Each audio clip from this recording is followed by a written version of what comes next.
Hello everyone, नमस्ते सबैजनालाई। आज चाहिँ मेरो भिडियो मार्फत मैले हजुरहरूलाई चाहिँ यो शेयर सम्बन्धी सानो इन्फर्मेसन लिएर आएको छु। यदि हजुरहरू पनि ट्रेडिङ गर्नुहुन्छ, शेयर मार्केटमा नेपालको हुनुहुन्छ र हजुरहरूले पनि आफ्नो शेयरको चाहिँ खरिद बिक्री गर्नुभएको छ, तर हजुरहरूलाई त्यसको क्याल्कुलेसन कसरी हुन्छ, मानौ तपाईले शेयर बेच्नुभयो, कुनै पनि शेयर किनबेच गर्नुभयो, त्यसको ट्याक्सहरू कति लाग्छ, किन्दा कति लाग्छ, बेच्दा कति लाग्छ, कति पर्सेन्टले हुन्छ, यी सबै कुराहरू हैन कसरी हुन्छ त, कति पैसा चाहिँ तपाईहरुको आउनुपर्ने, कति आइराको छ, हजुरहरूले पनि आफैले पहिला क्याल्कुलेसन गर्न सक्नुहुन्छ।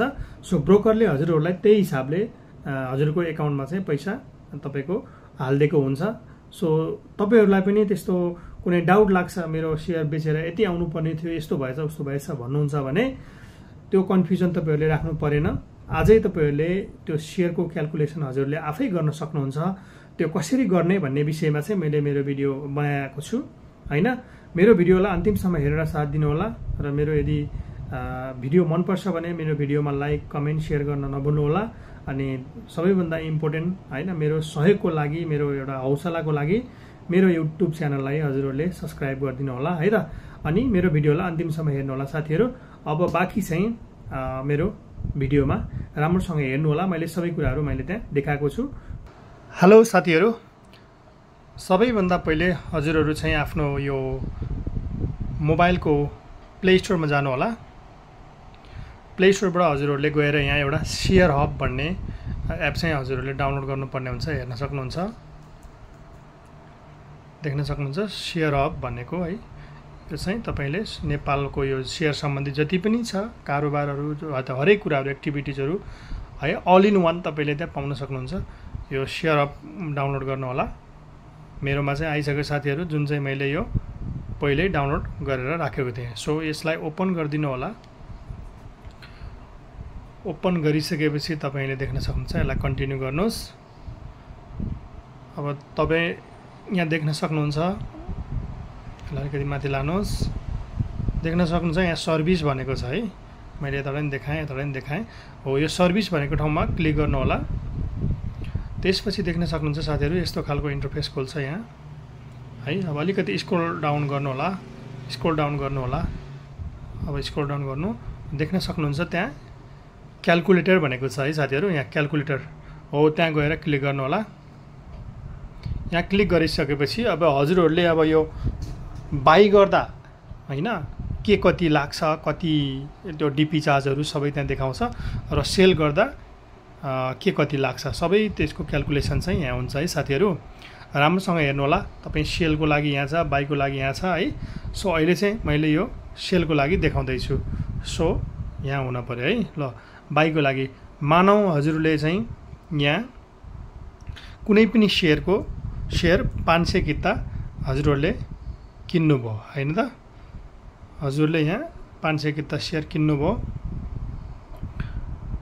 अब त्यो कतिमा किन्नुभयो त, मानौ पर किता है, एक किता बराबर चाहिँ मानौ त्यसको रेट चाहिँ 250। अब देख्न सक्नुहुन्छ यहाँ क्याल्कुलेट भन्ने छ, यहाँ क्लिक गरिदिनु होला। क्लिक गरिसकेपछि तपाईले देख्न सक्नुहुन्छ यहाँ यस्तो खालको डिटेल्सहरू देख्न सक्नुहुन्छ।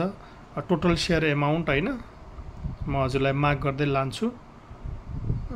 देख्न सक्नुहुन्छ टोटल एमाउन्ट भयो है। त्यो 500 किता बराबरको कति हुने रहेछ, अनि सिबोनको कमिसन कति लिँदो रहेछ देख्न सक्नुहुन्छ, अनि ब्रोकर कमिसन कति हुने रहेछ, डिपी फी कति हुने रहेछ। अनि तपाईलाई अलिकति माथि गरे मैले,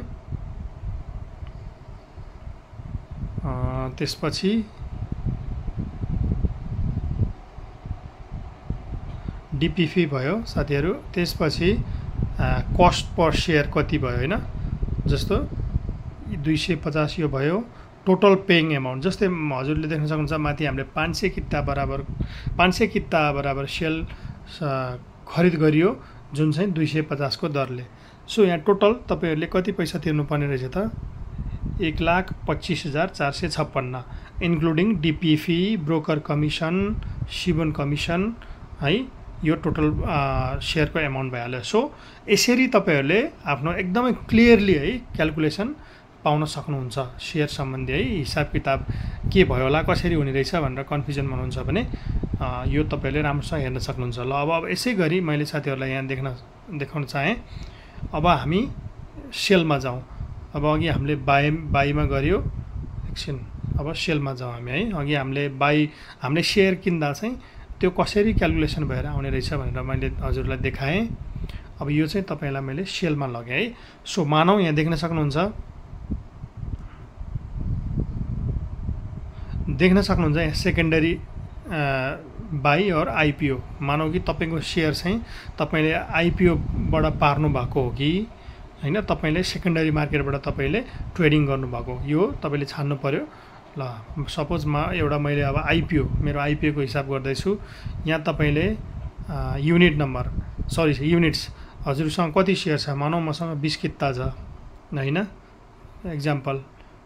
अब तपाईले यो शेयर चाहिँ कति पर युनिट कति हालेर किन्नु भयो, आईपीओ भनेपछि यो 100 हुन्छ साथीहरु है। अब हजुरलाई थाहा भएकै कुरा हो युनिट। अब तपाईले किन्दा 100 मा किन्नु भयो हैन। अब बेच्दा तपाईले कतिमा बेच्नु भयो त यसको प्राइस हैन। अहिले एलटीपी भन्छ लास्ट ट्रान्ज्याक्सन, त्यो तपाईले कतिमा मानौ 1950 तल देख्न सक्नुहुन्छ। यसमा इन्डिभिजुअल गरिदिनु पर्ने हुन्छ साथीहरु है, राम्रोसँग हेर्नु होला। यो यसमा आईपीओ क्लिक गर्नु हैन, तपाईको सेकेन्डरी मार्केट हो कि आईपीओ बाट हो। अनि यसमा युनिट राख्नुस्, यसमा तपाईले किन्दा परेको शेयरको मूल्य राख्नुस्। त्यसपछि तपाईले यो बजार मूल्य तपाईले लास्ट ट्रान्ज्याक्सन यसलाई तपाईले कतिमा बेच्नु भएको थियो अनि तपाईले त्यहाँ देख्न सक्नुहुन्छ। सेलर टाइपमा इन्डिभिजुअल गरिदिनु होला। अनि होल्ड टाइम, अब तपाईले त्यो शेयर चाहिँ 1 वर्ष भन्दा माथि राख्नु भएको छ भने मोर देनमा क्लिक गर्नु, 1 वर्ष भन्दा तल गर्नु भएको छ भने तपाईको लेस देन गरिदिनुस्। सो यहाँ मैले अब लेस देन गरे।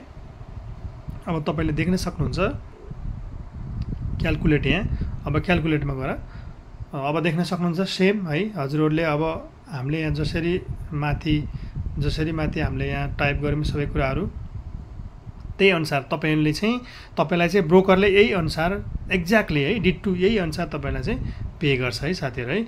राम्रोसँग हेर्नु होला। टोटल शेयर अमाउन्ट है 39,000 को भयो। पर्चेज प्राइस हामीले 100 मा राखेको। शिवनको कमिसन अब यसमा 5.85 काट्ने भयो। ब्रोकर कमिसन 140 भयो। डीपी फी 25 भयो। हो क्यापिटल गेन ट्याक्स, यो ट्याक्स चाहिँ बढी हुन्छ तपाईहरुको यो 7.5% को हिसाबले 2762 चाहिँ तपाईले ट्याक्स मात्रै दिनु पर्ने रहेछ। सो अब रिसिभ अमाउन्ट 36,066 भयो टोटल। अब त्यसबाट सबै कुरो घटाउँदा चाहिँ तपाईको नेट प्रॉफिट भनेको चाहिँ कति भयो त साथीहरु 34,066 है। तपाईले यो 2000 को तपाईको यो जम्मा हो हैन लगानी हो, यो आईपीओ को भएको भएर यो यसरी यहाँ देखियो। सो तपाईहरुले यही अनुसारले चाहिँ हाम्रो आफ्नो शेयरको चाहिँ क्याल्कुलेसन गर्न सक्नुहुन्छ। यदि अब तपाईले यसलाई सेकेन्डरी मार्केटबाट किनेको हो भने यहाँ तपाईले सेकेन्डरी मार्केट चुज गर्न सक्नुहुन्छ। अरु सेम प्रोसिजर साथीहरु है। तपाईले कति किता किन्नु भएको छ, ल मानौ 70 किता, यो तपाईले अब शेयर कतिमा किन्नु भएको छ त्यो, ल मानौ मैले अलि महँगै खालको शेयर राख्थे 1280 मा किनेको शेयर, अब मैले बेचे कतिमा 1650 मा बेच्दे। Individual less than 1 hour. अब मैले यो चाहिँ 1 वर्ष भन्दा बढी होल्ड गरेको छु। ल मैले यस्तो बनाए है। अब यति बनाएपछि तपाईले फेरि यसमा क्याल्कुलेटमा गएर देख्न सक्नुहुन्छ, क्याल्कुलेट गर्नु होला। यसमा क्लिक गरिसकेपछि तपाईको ल त्यही अनुसार देखाउँछ यहाँ सर्र है।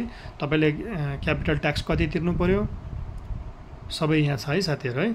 हेर्न सक्नुहुन्छ यहाँ क्यापिटल ट्याक्स छ तपाईको। यहाँ यो रिसिभ अमाउन्ट भयो तल, यो क्यापिटल ट्याक्स भयो, डीपी फ्री यही अनुसार अघि मैले हजुरलाई पहिला देखाएको अनुसार नै सबै कुरा देख्न सक्नुहुन्छ। तपाईको नेट प्रॉफिट चाहिँ तपाईको यति छ हेर्नुस् है 24,202 भयो। यो प्रॉफिट चाहिँ तपाईले यहाँ माथि के हान्नु भएको छ, कति हान्नु भएको छ त्यही अनुसार देख्न सक्नुहुन्छ। एकदमै इजी छ। हजुरले यही अनुसार चाहिँ पेमेन्ट ब्रोकरबाट पाउन सक्नुहुन्छ है साथीहरु। ल हजुरहरुले पनि बुझ्नु भयो होला, राम्रोसँग हेर्नु होला भिडियोलाई है त। हस्, धन्यवाद।